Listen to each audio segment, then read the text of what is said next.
20,000 টাকা বেতনের চাকরি করে কেউ 5 তলা বাড়ি করলে আমরা প্রশংসা করে বলি, দেখো 20,000 টাকার বেতনে চাকরি করে 5 তলা বাড়ি করে ফেললো।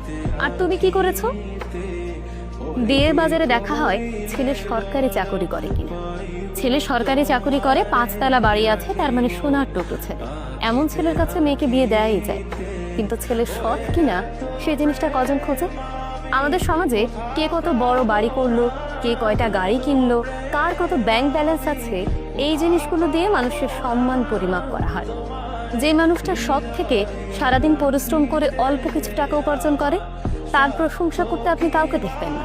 কিন্তু কেউ যদি 20,000 টাকা চাকরি করে ওই যে 5 তলা বাড়ি করে, সবাই তার প্রশংসা পঞ্চমী। কেউ জিজ্ঞেস করে না ওই 20,000 টাকার চাকরি করে সে এত বড় দালান কিভাবে করবে। বরং প্রত্যেকটা মানুষ তাকে সম্মান দিতে থাকে।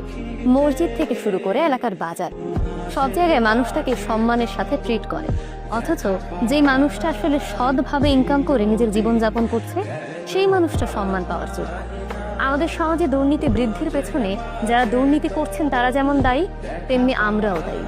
আমরা তারাই দায়ী যারা এই দুর্নীতিগ্রস্ত মানুষগুলোর সমালোচনা না করে বরং এই মানুষগুলোর প্রশংসায় পঞ্চমুখ হই।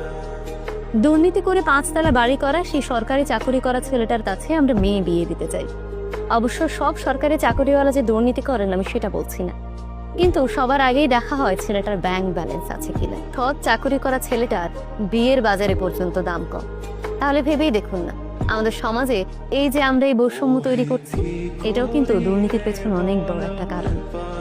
সুতরাং আমাদের এই ধরনের মন মানসিকতাগুলো পরিবর্তন করলেই কেবল আমাদের সমাজ থেকে দুর্নীতি দূর হবে এবং আমরা সুন্দর একটি সমাজ করতে পারবো।